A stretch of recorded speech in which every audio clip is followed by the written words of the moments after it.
To thank you all for coming to hear Dr. Momaday. I'd also like to make a couple of acknowledgments. Dr. Momaday's visit is really made possible by the generosity of Lewis-Clark State College, and in particular, the Institutional Development Fund. And that's something I think is really remarkable here at a small school. To have that kind of support available. So I just wanted to say that before we get started. Also, I think the Division of Languages and Literature has been particularly supportive. Dr. Momaday comes to us tonight from Tucson, as most of you know.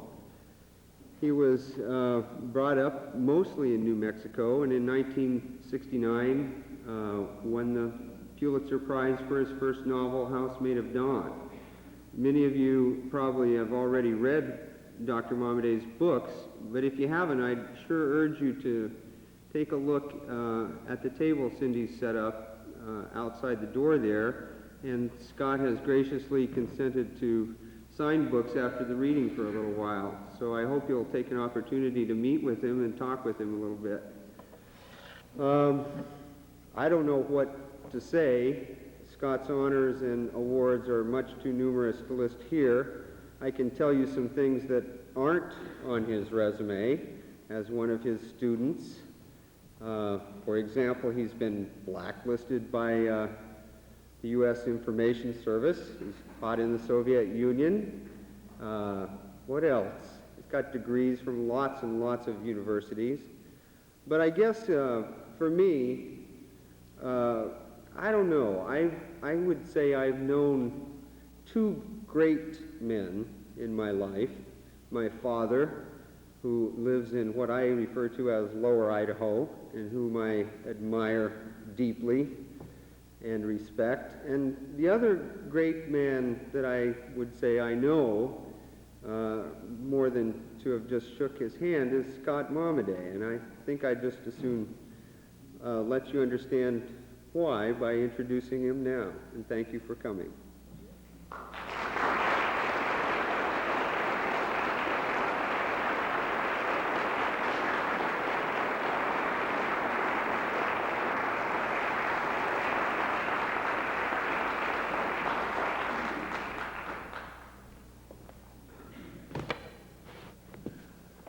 I thank you very much, Jim, for that introduction, and I extend greetings to you all. Thank you for having me here. I take it that everybody can hear me. This seems to be working, and if you have any trouble hearing me, please raise your hand and wave it violently, and I'll speak up or accuse you of waving your hand violently or something. I would like to speak to you this evening on a subject that is very close to me. I have been for some years a student of the American Indian oral tradition. It is a tradition that, in spite of a great many adversities, persists, and more than persists, remains whole and vital. It is the American Indian lives his life in the element of language. This, I think, can be demonstrated.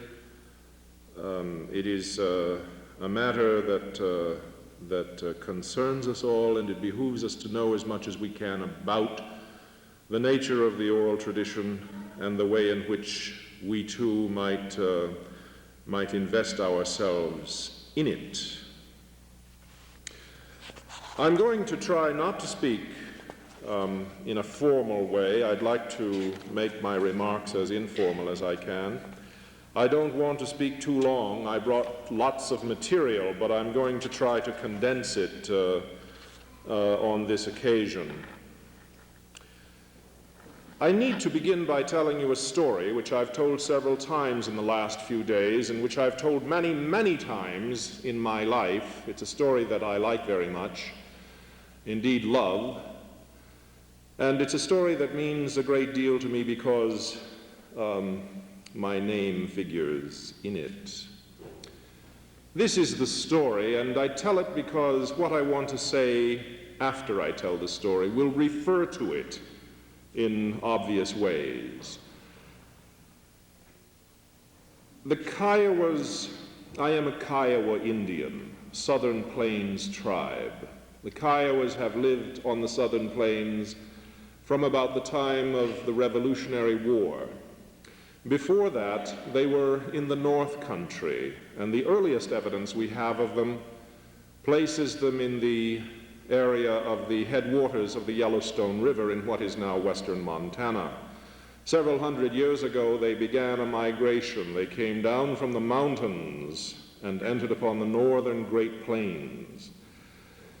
And they went along what is now the border between Wyoming and Montana, eastward into the Black Hills. There they lived for a time, and then they continued their migration southward and eastward down the rain shadow of the Rocky Mountains, and their migration came to an end in the Wichita Mountain area of southwestern Oklahoma. When they lived in the Black Hills, they did, of course, see one of the truly awesome features in the American landscape, that monolith which is called Devil's Tower. Some of you, I know, have been there, and others of you know it because you have seen the film Close Encounters of the Third Kind, and you will remember that it was there that the extraterrestrials decided to come down and touch the earth.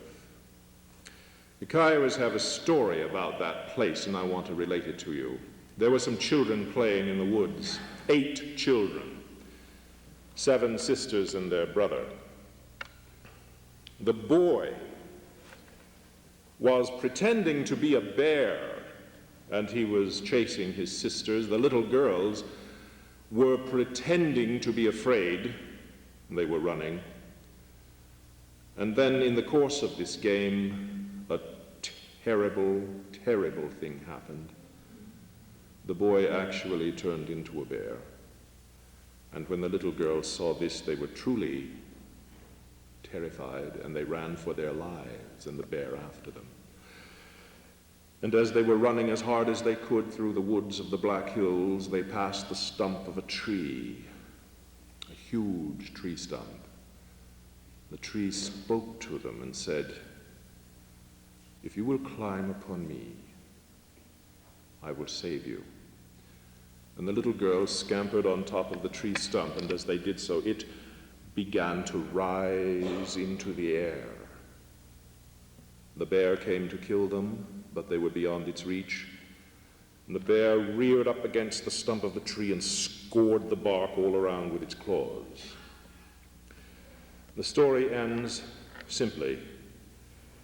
The little girls were born into the sky, and they became the stars of the Big Dipper. It's a wonderful story to me, and I hope to you, because it illustrates, I think, the way in which man accommodates himself to the physical world. The Kiowas, when they saw tsowai, as they call it, rock tree, must have been shaken in their minds. They weren't sure how to deal with such a thing. Never had they seen anything like tsowai. And what happens when man, primitive man, especially to use a good anthropological term, what happens when man encounters in the landscape something so completely foreign to his experience that it threatens his whole system of belief? Well, I'll tell you what he does about it. He tells a story about it. He explains it to himself in the process, in the formation of a story. Not only did the Kiowas explain Zowai to themselves, but in the process, they related themselves to the stars. That seems to me a wonderful, wonderful act of the imagination. It seems to illustrate more clearly than anything else I can think of the reason for being of stories and storytelling. One night, before I leave that story, let me add a footnote which may or may not be important. When I was just a very little child, less than a year old, my parents took me from Oklahoma, where I was living with my grandmother and other relatives and my parents. My parents took me to Zowai, Devil's Tower, Wyoming. And we stayed there for several days. I have no actual remembrance of that time, though I have been back many times since. And when we returned to Oklahoma, an old man in the tribe came to visit, and he conferred upon me my Indian name. He picked me up, he took me up in his arms, he told stories. He talked about what had happened to the Kiowa people, all of the good things and all of the bad things that had happened to them in the course of time. And when he had finished, he looked down at me and he said, "And now you are Zowai Tali, Rock Tree Boy. 'Tis my Indian name, and it was given to me in commemoration of my having been taken to that sacred place." One night, a strange thing happened. I had written the greater part of the way to Rainy Mountain, all of it, in fact, except the epilogue. I had set down the last of the old Kiowa tales, and I had composed both the historical and the autobiographical commentaries for it. I had the sense of being out of breath, of having said what it was in me to say on that subject. The manuscript lay before me in the bright light, small to be sure, but complete, or nearly complete. I had written the second of the two poems in which that book is framed. I had uttered the last word, as it were, and yet, as I looked at the manuscript, it seemed to me that something was missing. A whole piece was missing, and so I sat down and began once again to write. This is what I wrote. During the first hours after midnight on the morning of November 13, 1833, it seemed that the world was coming to an end. Suddenly, the stillness of the night was shattered.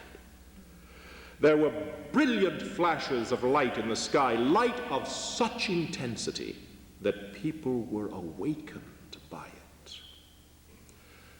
With the speed and density of a driving rain, stars were falling in the universe.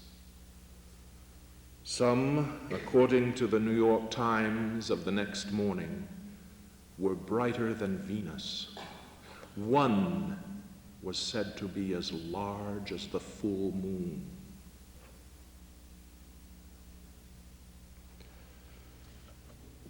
Well, I went on to say that that event, the falling of the stars over the earth, that explosion of Leonid meteors which occurred more than a century and a half ago, is among the earliest entries in the Kiowa calendars. So deeply impressed upon the imagination of the Kiowas is that old phenomenon that it is remembered still. It has become a part of the blood memory, the racial memory, the cultural memory. The living memory, I wrote then in the epilogue, and the verbal tradition which transcends it were brought together for me once and for all in the person of Ko-san. It seemed eminently right for me to deal, after all, with that old woman, Ko-san. She is among the most venerable people I have ever known. She spoke and sang to me one summer afternoon in Oklahoma. It was like a dream. When I was born, she was already old. She was a grown woman when my grandparents came into the world. She sat perfectly still, folded over upon herself. It did not seem possible to me that so many years, a century, could be so compacted and distilled. Her voice shuddered, but it did not fail. Her songs were sad, and yet an old whimsy, a delight in language and in remembrance shone in her eye. She had only one eye. She conjured up the past, imagining perfectly the long continuity of her being. She imagined the lovely young girl, wild and vital she had been. She imagined the Sundance. This is what she said. There was an old woman. There was an old woman. She had something on her back, this old woman. The boys of the Rabbit Society went out to see what it was she had on her back.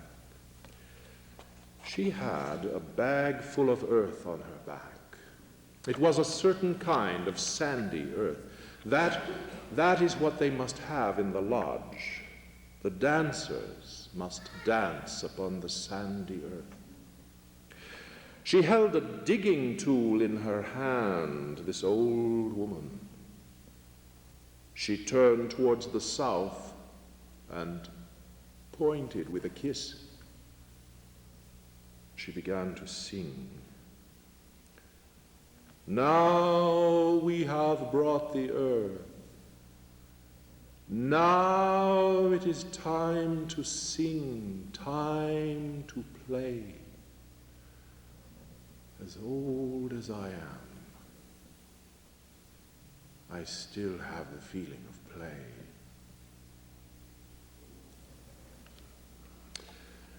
That was the beginning of the Sundance, she said. It always began in that way. Well, by this time, I was back into the book, caught up completely in the act of writing.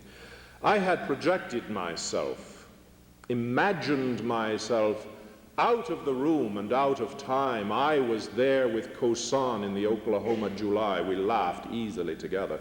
I felt that I had known her all my life. Indeed, all of hers. I did not want to let go of her, but I had come to the end. And I set down almost grudgingly the last sentences. This is what I wrote.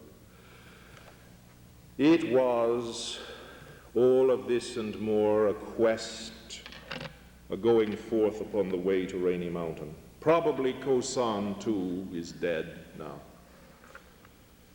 At times, in the quiet of evening, I think she must have wondered, dreaming, who she was.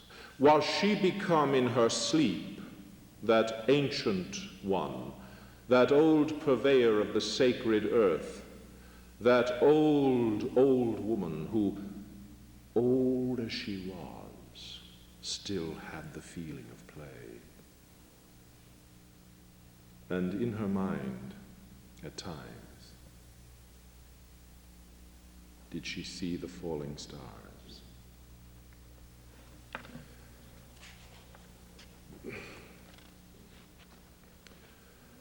Well, I sat for some time looking down at these words on the page, trying to deal with the emptiness that had come about inside of me. The words did not seem real.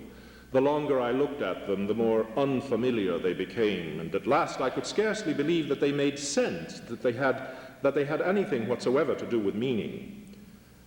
In a kind of nervous anxiety, I went back over the final paragraphs, backwards and forwards, hurriedly. My eyes fell upon the name, Kosan. And all at once, everything seemed suddenly to refer to that name. The name seemed to humanize the whole complexity of language before me. All at once, and absolutely, I had the sense of the magic of names and of words. Kosan, I said. And then it was that ancient, one-eyed woman, Kosan, stepped out of the language and stood before me on the page. I was amazed, of course, and yet it seemed to me entirely appropriate that this should happen. "Yes, grandson," she said. "What is it? What do you want?"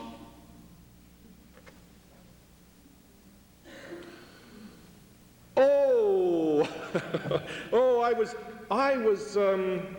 just now writing about you," I replied. I felt a little silly. "I thought, forgive me, grandmother, I thought that you were, I thought that you had, No," she said, and she cackled. She went on, "You have imagined me well, grandson, and so I am. You have imagined that I dream, and so I do. I have seen the falling stars." "Yes, yes," I replied, "but grandmother, all of this imagining, this has taken place, this is taking place in my mind, grandmother. You are not really here. You are not really here in this room, grandmother." It occurred to me that I was being extremely rude, but I couldn't help myself. Anyway, she seemed to understand. "Oh, be careful of your pronouncements, grandson," she said. "You imagine that I am here in this room, do you not? You see, grandson, I have existence. I have whole being in your imagination. Oh, it is but one kind of being, to be sure, but it is perhaps the best of all kinds. If I am not here in this room, grandson, then surely neither are you.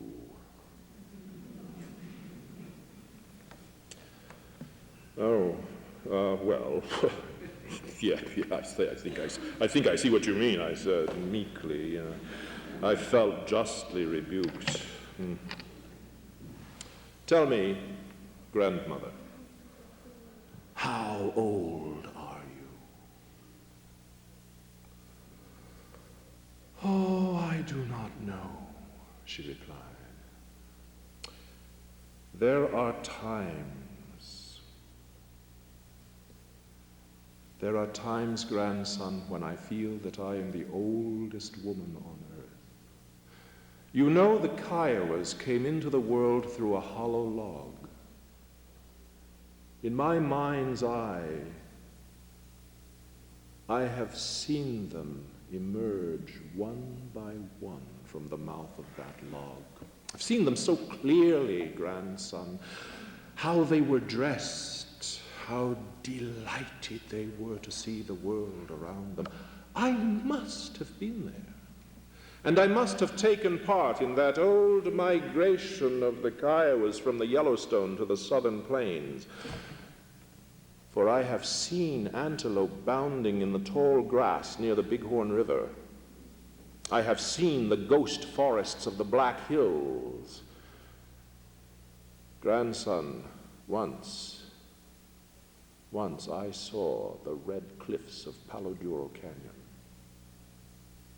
I was with those who were camped in the Wichita Mountains when the stars fell.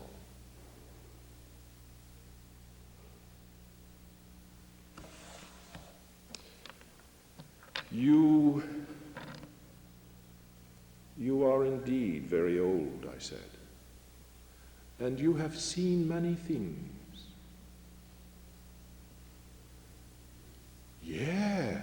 Yes, she replied. Yes. And then she turned slowly around and she nodded once, and she receded into the language I had made. And then I imagined that I was in the room alone.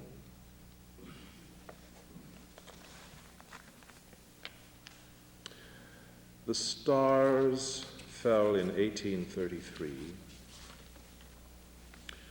100 years before my mother and father were married in the middle of the Great Depression in the Great Plains of the United States.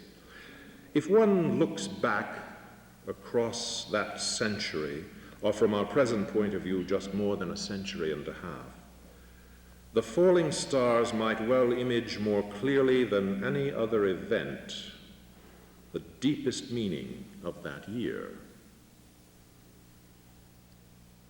The Dakota and Kiowa calendars bear witness to the grave significance of the falling stars.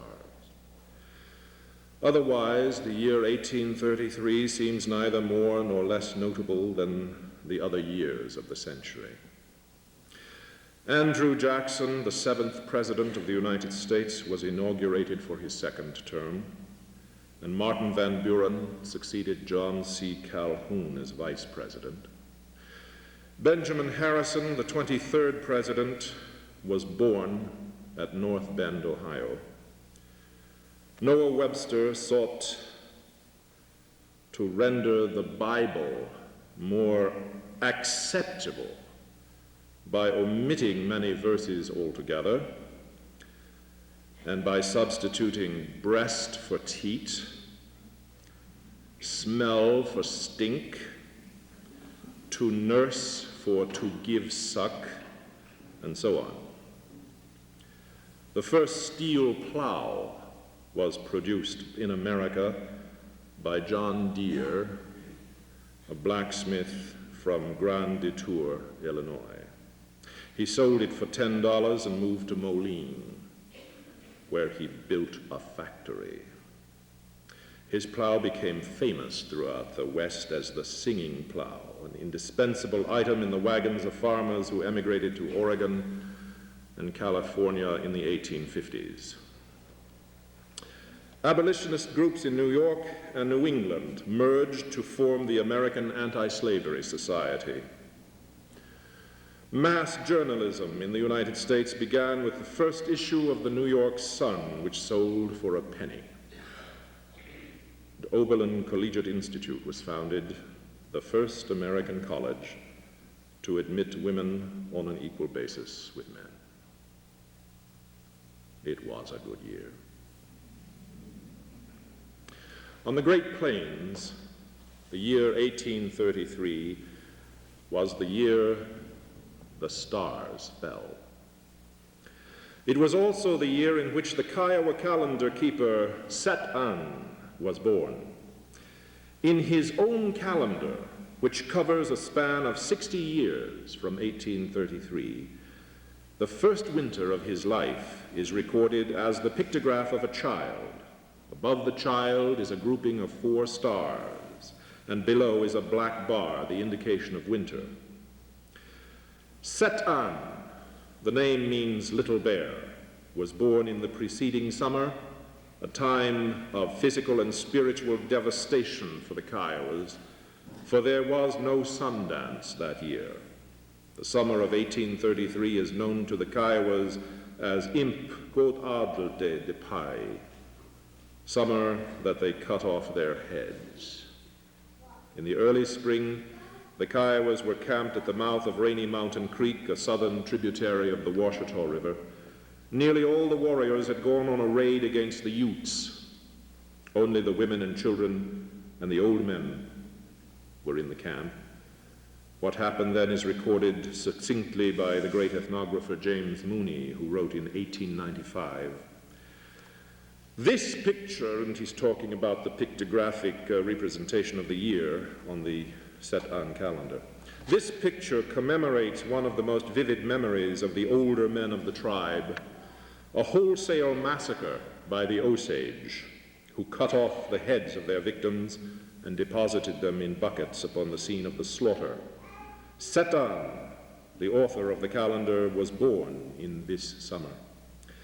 The picture of a severed head with bloody neck and a bloody knife underneath is sufficiently suggestive. The absence of the usual figure of the Sundance Lodge shows that no dance was held this summer owing to the fact that the Osage captured the Taime medicine at the same time. Taime medicine being the most powerful medicine of the tribe, the Sundance fetish, which was exposed during the Sundance. The massacre occurred just west of a mountain called by the Kiowas Kodaltak-Op, Beheading Mountain, on the headwaters of Otter Creek, not 2 miles northwest of Saddle Mountain and about 25 miles northwest from Fort Sill. The loss of Taime, the Sundance fetish and most powerful medicine of the tribe, was an unimaginable tragedy. Not from the time the Kiowas first ventured upon the Great Plains had they been more vulnerable in their spirit. And although Taime was recovered 2 years later, a certain psychological climate had been established. The stage was set for omens. In advance of the dawn, on the morning of 13 November, 1833, there was a shower of Leonid meteors, especially visible over North America. That very well-documented phenomenon was one of the most impressive spectacles of recorded history. The flashing light, as I said before, was so brilliant that it startled people from their sleep. The native inhabitants of the Great Plains believed that the world was indeed coming to an end, and in a certain ironic sense, it was. It was. The world of the buffalo hunter, the dog soldier, and the sun dancer was indeed moving inexorably towards annihilation. Within 4 years of the falling stars, the Kiowas signed their first treaty with the United States government. Within 20, 4 major epidemics of smallpox and Asiatic cholera destroyed more than half their number.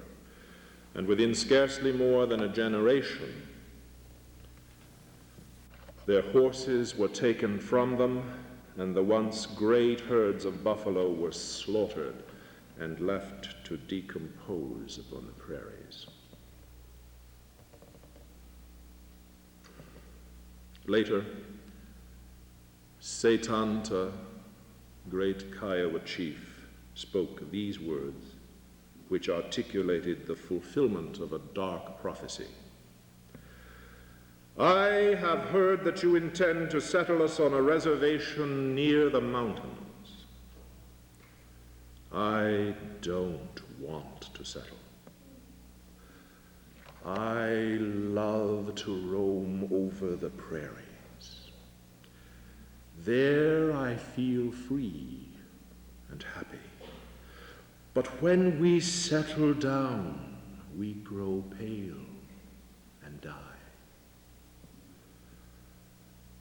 I have laid aside my lance, bow, and shield, and yet I feel safe in your presence. I have told you the truth. I have no little lies hid about me, but I don't know how it is with the commissioners. Are they as clear as I am? A long time ago, this land belonged to our fathers. But when I go up to the river, I see camps of soldiers on its banks.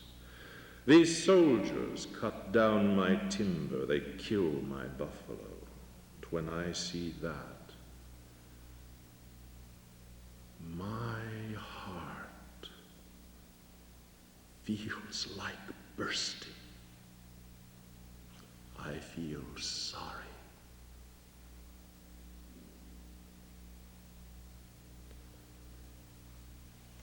On the Great Plains was a profound evanescence. The shadow of a magpie hurtled across a creek, and in that nick of time, one age ended and another began. Setanta's words center upon that moment. He could remember a life that he loved. The age in which he was born was the golden age of his people. The Plains Indian culture, sometimes called the horse culture, sometimes called the centaur culture, had been realized to its fullest extent. An ancient nomadism as old as man in North America, older, had at last been given consummate expression. The acquisition of the horse had brought about a revolution in the true sense, the flowering of a great warrior society as formal, as fully developed in its art and ceremony, and as closely predicated upon a code of honor as was the society of King Arthur's court.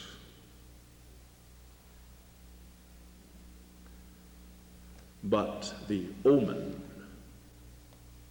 had appeared. In the later years of the 19th century, the Plains Indian culture was brought down by simultaneous and devastating forces. The Indian Wars ravaged the native inhabitants of the West. The relentless traffic of Western civilization gained irresistible momentum with the completion of the Transcontinental Railroad. The pony and bison herds were decimated, the latter more than decimated. The great shaggy beast that was for the Plains Indians the animal representation of the sun and sustenance itself was brought literally to the point of extinction. The old hunting, roving life was over. It was over once and for all. The great open prairies were cut up into townships and rights of way and reservations. The very spirit of the Plains Indians was stifled. And yet, there persisted in the Indian a certain human and moral integrity, a standing fast in the face of overwhelming adversity. At the very moment that his former way of life was ended, he surely looked backward with great longing, forward with great apprehension, but he kept possession of himself. In him was a kind of heroic resignation, and among its qualities were dignity and self-respect. Kiowa. That wind shakes my teepee, shakes my teepee, and sings a song for me, and sings a song for me. Sioux. Soldiers, you fled, even the eagle dies. Pawnee. Let us see, is this real? Let us see, is this real? This life I am living. You gods who dwell everywhere, let us see, is this real? This life I am living. Arapaho. My children, when at first I liked the whites, my children, when at first I liked the whites, I gave them fruits, I gave them fruits. Father, have pity on me. Father, have pity on me. I am crying for thirst. I am crying for thirst. All is gone. I have nothing to eat. All is gone. I have nothing to eat.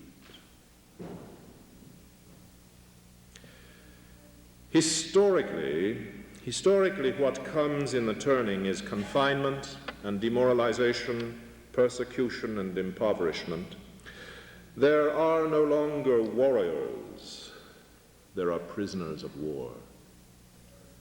Some, like the great Nez Perce leader, Chief Joseph, will die of broken hearts.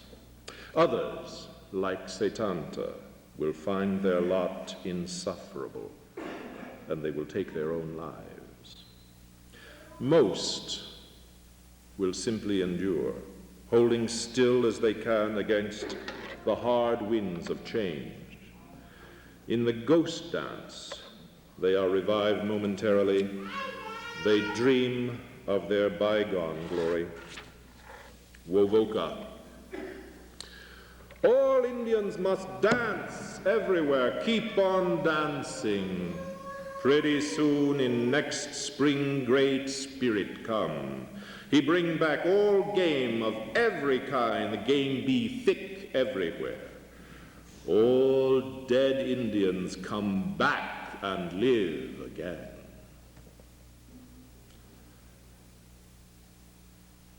But at Wounded Knee Creek in 1890, even the dream, is dissolved. Black elf. I did not know then how much was ended. When I look back now from this high hill of my old age, I can still see the butchered women and children lying heaped and scattered all along the crooked gulch, as plain as when I saw them with eyes still young. And I can see that something else died there in the bloody mud and was buried in the blizzard. A people's dream died there. It was a beautiful dream.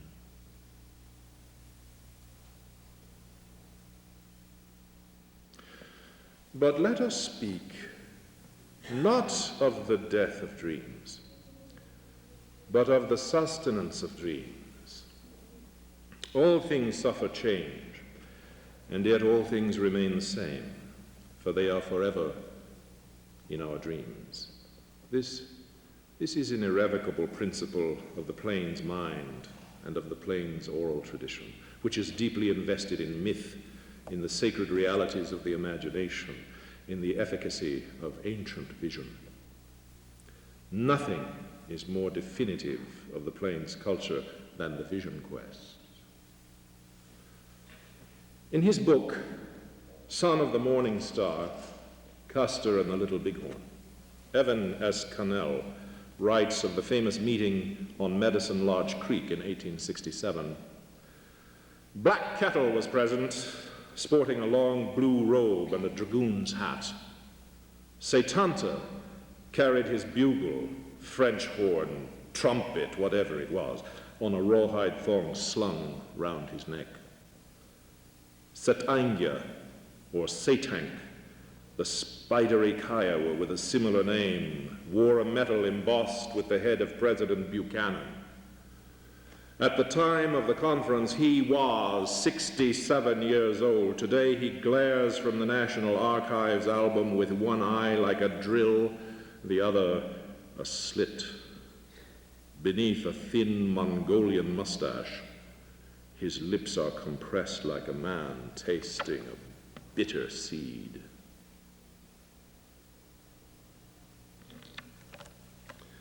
I can add to this wonderful description of Setangya's photograph, from which I myself have painted several likenesses, that Setangya, sitting there, was a dreamer, a quester after visions, and surely a bit mad in the bargain. He was the leader of the Kaitsenko Society, the crazy dog or dog soldier organization of the Kiowa tribe. It was that society composed of 10 men only, the 10 most brave. When Setangya's son was killed on a raid in Texas, Setangya went there and gathered up the bones of his son. Thereafter, he led a hunting horse on which the bones of his son were fixed, and at night he placed the bones in a special teepee and invited people from far and near, say, "Come, my son is at home tonight. Come and visit him. Come and pay your respects." Ah, what a man. I suggest that to dream in this degree is very nearly to bring about physical change in the universe. And you might not be surprised that this old man, Setangya, fashioned in grand style the scene of his own death.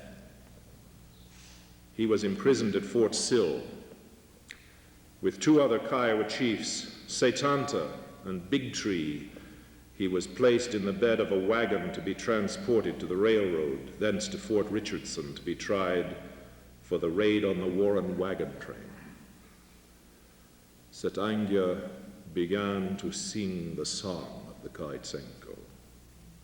Which song was to be sung only in the face of death? At this the others were amazed, of course, and extremely uneasy. Then Setangya pulled a knife which he had secreted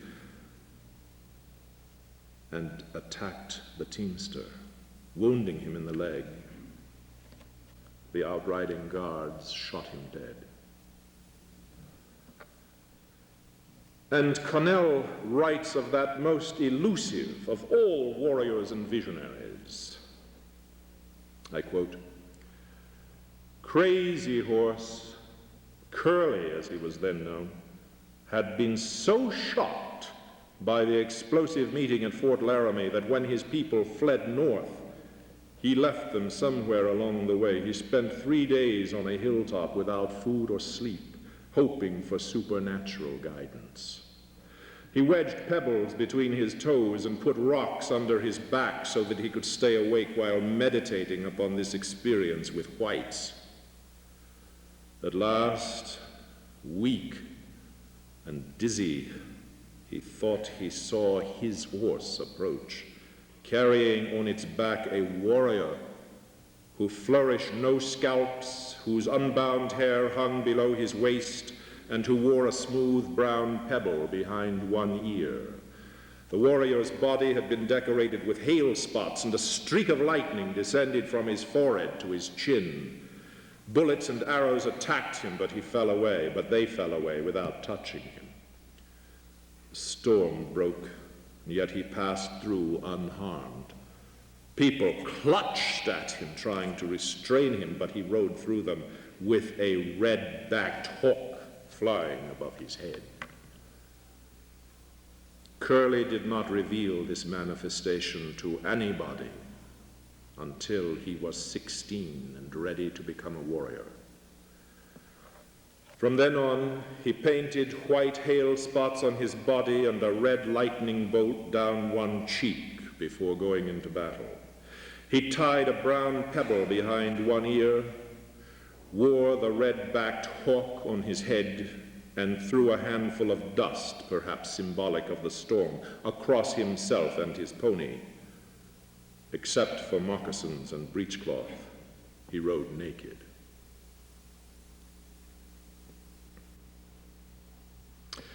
I suspect that every vision quest is a returning of the imagination to primordial beginnings, to ancient matter, ancient vision. The crazy horse, who by means of an irresistible act of the imagination becomes the warrior of his dream, is infinitely more real than the dreamer himself. This is a profound mystery, and I suspect furthermore that this element of mystery is a sacred dimension in which the persistence of mythologies is accomplished and the life principle of cultures secured against all odds. The falling of the stars in 1833, which I have taken to signal a kind of crisis at the very juncture of history and prehistory in the Great Plains, presaged a crucial change in the order of that world. One can point to other upheavals in other times and other places. Change is constant, and it is in our human constitution that we can constantly withstand it.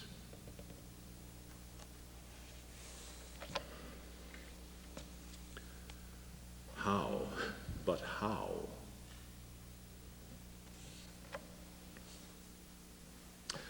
I have told you the story of Zoai and of how I came by my Indian name.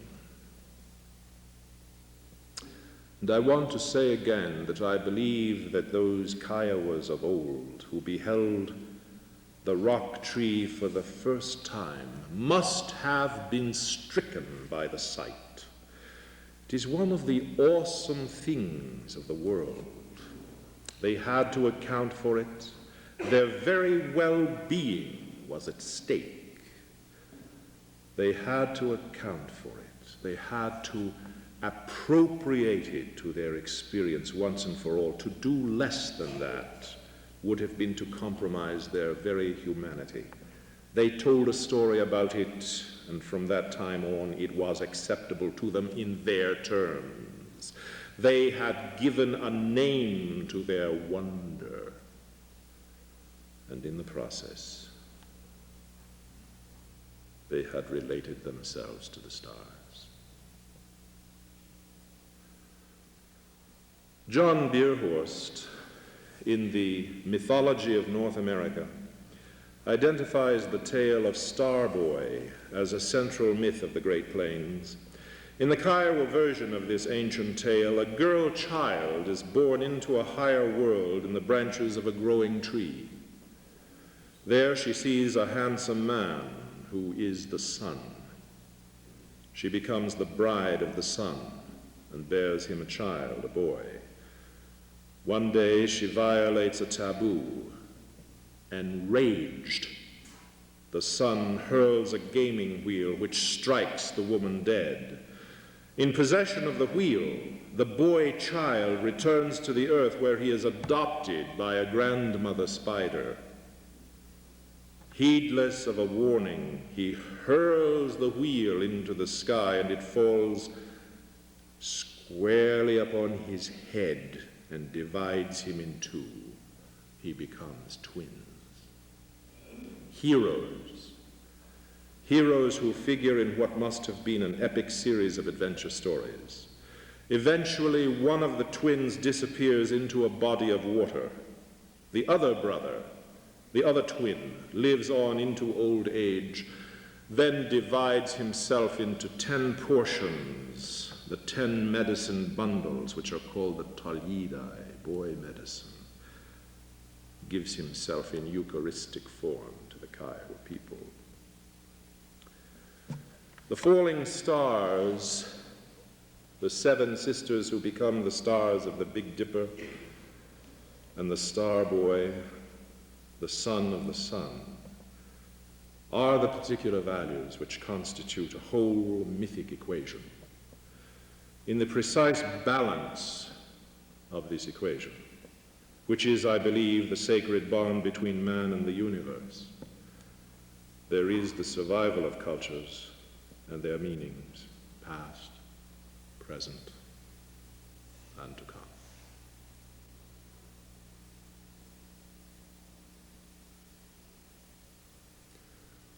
Aho.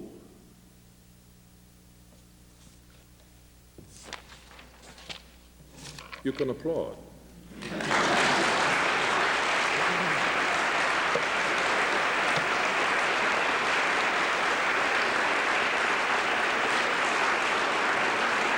Thank you.